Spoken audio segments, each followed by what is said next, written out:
우리는 지금까지 여러 시간 동안 우리 모든 인생들이, 그러니까 로마인, 유대인, 헬라인, 이방인들, 하나님 앞에서 모두 예외 없이 죄인이라는 사실을 배우고 깨달았습니다.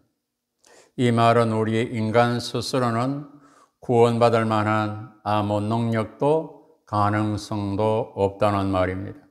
즉, 하나님과 바른 관계를 맺을 수 없는 상태가 되었다는 말입니다. 다시 말하면 자력 구원이 되지 않는다, 그 같은 말이 됩니다.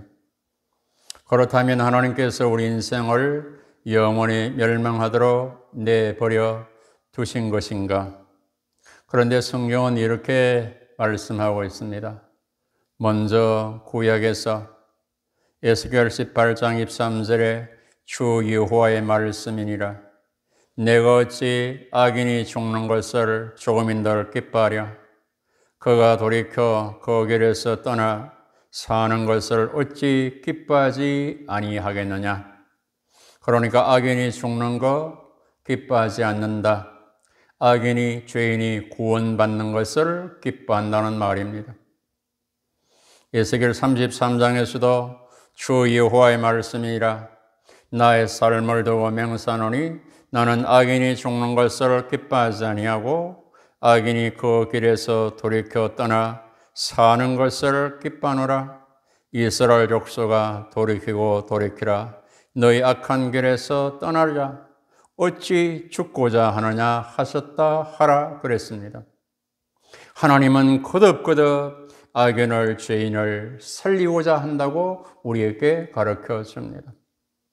신약에 와서도 디모데전서 2장 4절에 하나님은 모든 사람이 구원을 받으며 진리를 아는 데 이르기를 원하시느니라. 베드로서 3장 9절에 주의 약속은 어떤 이에 더디다고 생각지 더딘 것이 아니다. 오직 너희를 대하여 오래 참으사 아무도 멸망치 않고 다 회개하게 이르시기를 원하니라. 모두 회개하고 구원받기를 원하신다라는 것입니다.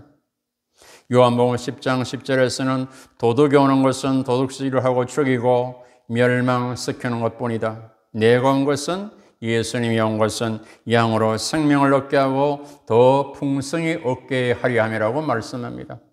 그러니까 구약도 신약도 예수님도 우리 죄인을 구원하시고자 한다는 사실을 알 수가 있습니다. 이렇게 하나님께서는 우리 인생들이 영원히 멸망하는 것을 원치 아니했습니다. 그래서 구원의 길을 율법을 주셨습니다. 율법을 다 지키면 구원을 주겠다. 그런데 우리 인간의 율법을 하나도 빠짐없이 모두 다 지킬 수가 있습니까? 없지요. 다 지켰나요? 지키지 못했죠. 율법이 우리에게 무엇을 가르쳐 줍니까? 19절 20절 말씀에 하나님의 심판 아래 있다. 율법의 행위로는 하나님 앞에서 어렵다 하심을 얻을 육체가 없다. 그러니까 자력, 행위로는 구원이 안 된다. 그리고 율법으로는 죄를 깨닫는 것이라고 우리에게 설명을 하고 있습니다. 자, 그러면 이 율법을 폐기해버리면 될 것이 아니냐, 그렇게 생각할 수도 있겠습니다만은 그렇게는 할 수가 없습니다. 왜? 율법은 하나님이 어떤 분이신가를 가르쳐주는 법이기 때문에 그렇습니다. 인간은 율법이 없으면 하나님이 어떤 분이신가를 인간 스스로는 알지를 못합니다.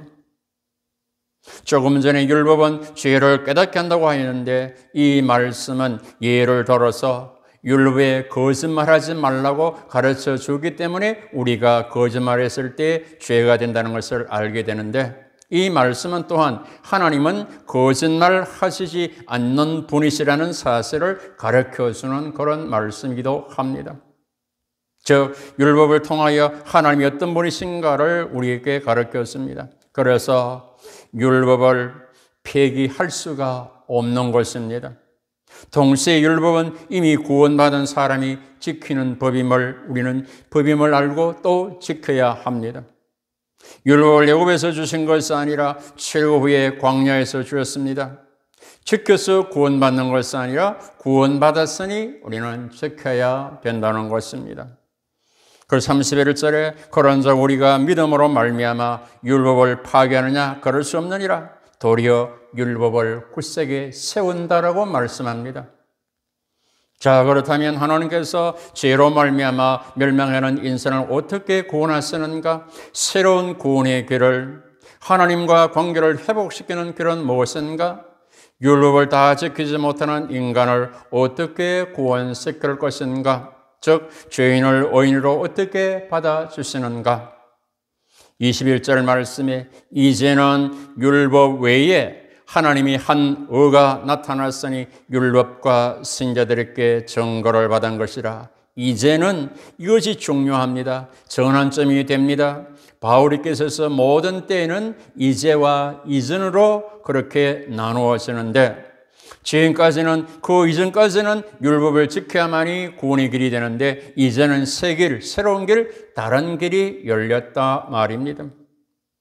이제는 하나님께서 율법 외에 다른 한 길을 열어주셨다는 것입니다. 이 길, 다른 한 의는 사람이 만들어낸 것이 아니고 하나님께서 새롭게 열어주신 것입니다. 이미 율법과 선지자들로 증거를 주셨다고 말씀하는데, 구체적으로는 창세기 13장 15절에 예수께서 여인의 후손으로 오셔서 십자가에 죽을 것을 예언하셨습니다. 그리고 21절에 가면 율법의 옷을 벗기고 가죽 옷을 지어 입혀서 하늘편에 나오도록 했습니다.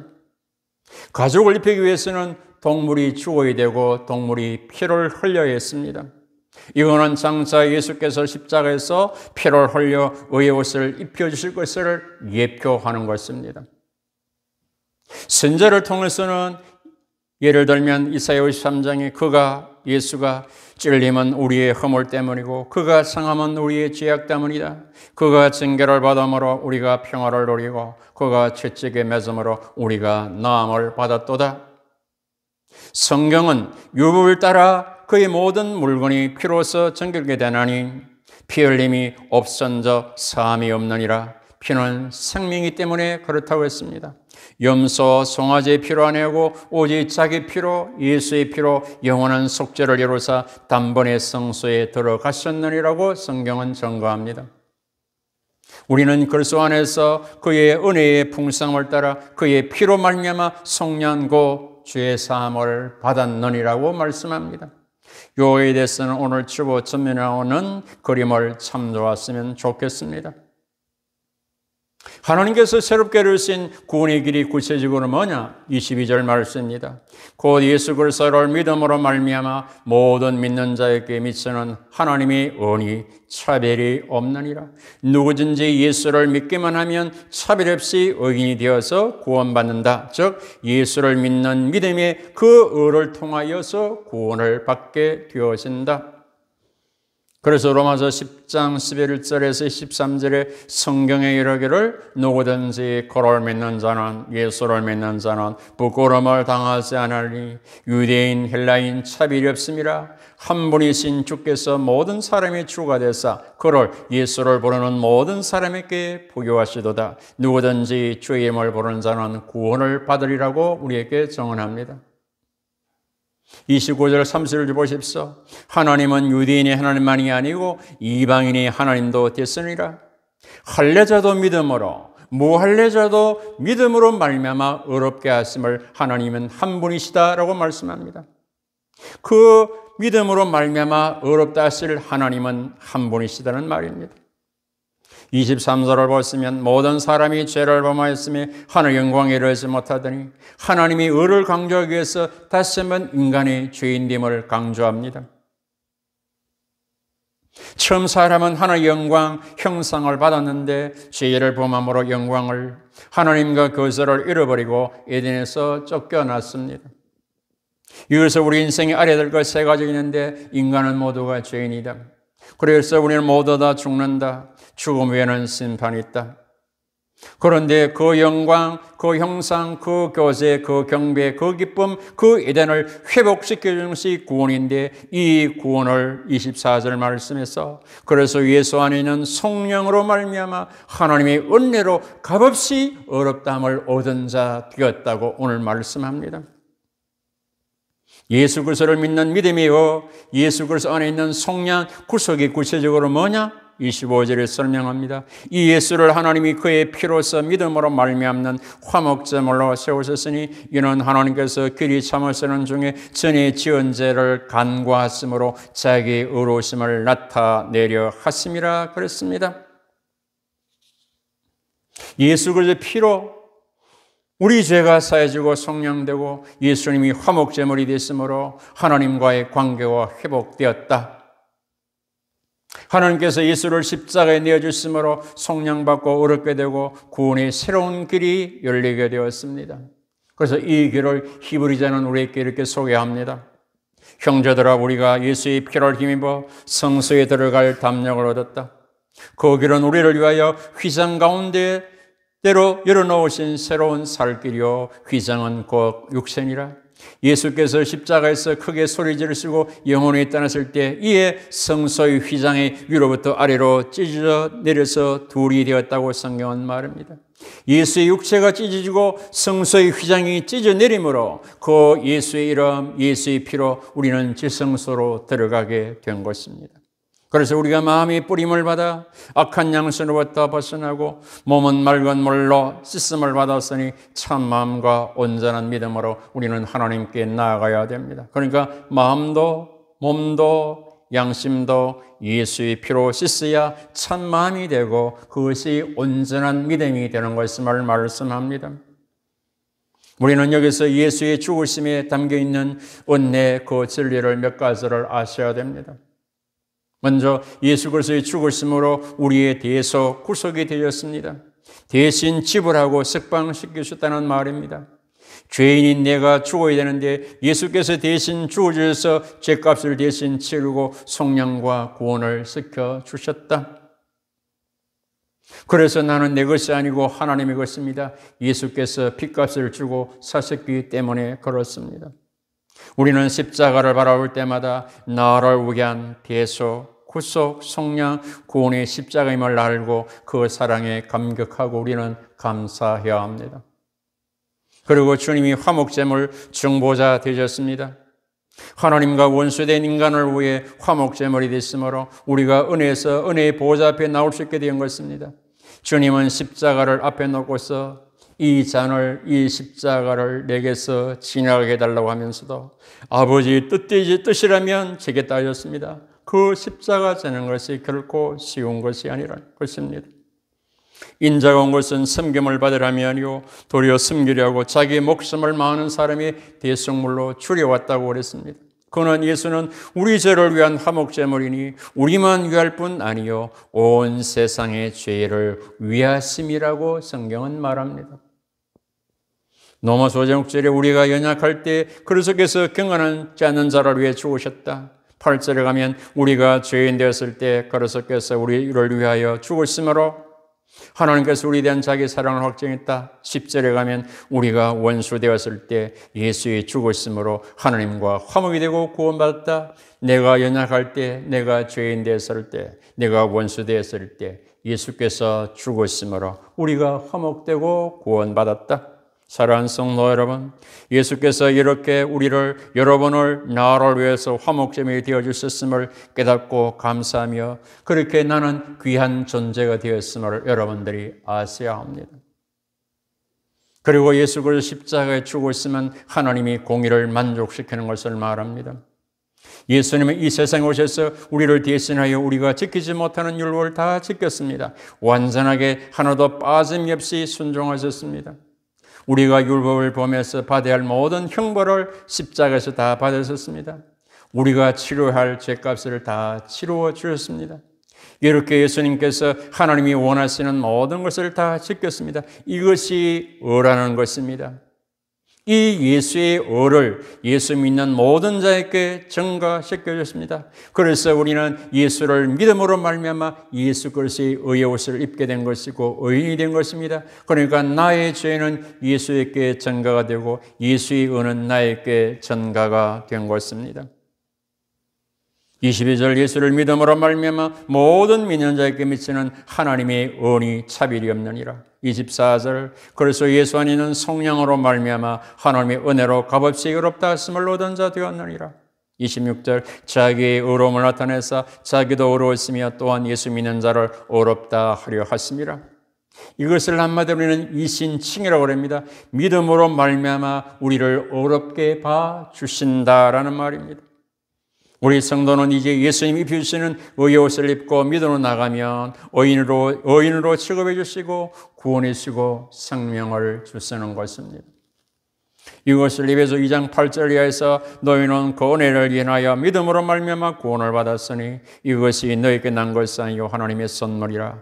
행위에서 난 것이 아니니 이는 누구든지 자랑치 못하게 하렵니다. 우리의 구원이 행위가 아니고 은혜다. 즉 믿음으로 의롭게 되고 구원받는다. 이 믿음마저도 하나님의 선물이다. 그러니까 우리의 구원은 전적인 하나님의 은혜인 것입니다. 구속 뒤에서 속량의 은혜입니다. 화목제물의 은혜입니다. 의롭다 하시는 은혜인 것입니다. 그래서 27절, 28절에 그런 저 자랑할 때가 있느냐? 있을 수 없느니라. 무슨 법으로냐? 행위로냐? 아니라 오직 믿음이 법으로니라. 그러므로 사람이 의롭다 하심을 얻는 것은 율법에 행위 있지 않고 믿음으로 되는 줄 우리가 인정하노라고 성경은 말합니다. 예수 그리스도 십자가는 우리가 용서와 구원을 받는 길이 되는 것입니다. 우리가 이렇게 죄와 사망, 사탄과 저주에서 구원받게 된 것은 하나님의 절대적인 은혜입니다. 나의 공로, 나의 선행, 나의 노력은 아무것도 없습니다. 예수를 믿는 자는 구원의 은혜를 받습니다. 다시 한번 십자가의 은혜를 회복하시기를 소망합니다. 광부에게 전도를 했습니다. 예수를 믿기만 하면 어렵게 되고 구원을 받습니다. 광부는 제가 돈을 주지 않는데 무슨 구원을 받습니까? 돈은 필요 없고 그냥 받아들이면 됩니다. 저는 돈 없이 받는 것은 가짜라고 생각합니다. 아무 근거 없이 받는 것은 진짜일 수가 없다고 봅니다. 그래서 저는 그것을 받아들일 수가 없습니다. 그때 광부 앞에 엘리베이터가 와서 타고 내려갑니다. 광부에게 물었습니다. 이 엘리베이터를 타는데 돈을 주고 탑니까? 아닙니다. 왜 돈을 내지 않고 타십니까? 예, 저 대신 주인이 엘리베이터를 만들고 설치하는데 엄청난 돈을 투자했습니다. 그때 전도자가 말합니다. 광부님 바로 그것입니다. 당신은 아무것도 지불한 것이 없지만 엘리베이터를 공짜로 타고 올라가고 내려갑니다. 주인이 지불했기 때문이죠. 구원도 마찬가지입니다. 예수께서 엄청난 대가를 지불하셨습니다. 십자가를 주셨습니다. 그래서 예수를 믿기만 하면 어렵게 되고 구원받게 되고 천국에 올라가게 됩니다. 그러니 예수를 구주로 영접하십시오. 그때 광부는 예수를 영접하고 구원을 받게 됩니다. 이것을 소개하는 것은 이 자리에도 아직 구원받지 못한 분이 계시면 예수 그리스도를 믿어서 구원받으시라는 얘기입니다. 사랑하는 성도 여러분, 다시 한번 십자가 예수를 바라보시기를 바랍니다. 예수님이 창에 찔린 그 예수의 심장에서 가시관 쓰신 그 예수의 머리에서 못 박히신 예수의 손과 발에서 흘러내리는 보혈로서 우리의 모든 죄가 가려워지고 씻겨지고 사해 주셨습니다. 조금 전에 찬양했습니다. 웬 말인가 날 위하여 주 돌아가셨나? 이 벌레 같은 날 위에 큰애 받았었나? 네 지은 죄 다 지시고 못 박혔으니 웬일인가 웬은인가 겉사랑 나 십자가 대할 때 그 일이 고마워. 네 얼굴 감히 못 들고 눈물 흘리도다. 널 울어도 눈물로서 못 갚을 줄 알아. 몸 밖에 드릴 것서 이 몸 바칩니다. 우리의 신앙 고백의 찬미가 되었습니다. 이것을 믿으면 속죄가 되고 어렵게 되고 구원의 길이 열리게 됩니다. 이것이 새롭게 열린 구원의 길입니다. 인간의 행위, 선행, 공로, 노력, 수행으로 되는 것이 아닙니다. 여러분, 이 성경은 누구에 대하여 증거하는 책입니까? 성경은 이렇게 말합니다. 요한복음 5장 39절 너희가 성경에서 영생을 얻는 생각하고 성경을 연구하오니라. 이 성경이 곧 내게 대하여 예수에 대하여 증언한다고 말씀합니다. 이 책의 중심은 예수 그리스도입니다. 그럼 왜 기록했습니까? 요한 20장 31절 오직 이것을 기록하면 너희로 예수께서 하나님의 아들 그리스도임을 믿게 하라미로 또 너희로 믿고 그 이름 예수 이름을 힘입어 생명을 구원을 얻게 하려 함이라 그랬습니다. 그래서 요한일서 5장 11절에 아들이 있는 자에게는 생명이 있고 하나님의 아들이 없는 자에게는 생명이 없느니라. 그 아들 예수의 피가 우리를 모든 죄에서 깨끗게 하실 것이요. 성경을 여러 내용, 여러 각도로, 여러 거로 볼 수 있지만 가장 중요한 것은 하나님이 인간을 구원하는, 예수를 통해 구원하는 구원사로, 구속사로 보는 것입니다. 우리 모두 예수를 나의 구주로 믿고 용접하여 예수의 피로 성령을 받으시고 어렵게 되시고 구원받아 생명길로 영생길로 들어갈 수 있는 여러분 모두가 되시기를 우리를 율법과 죄악과 죽음과 멸망과 사탄에서 십자가로 구원해 주신 주 예수 그리스도 이름으로 축복하고 축원합니다. 아멘.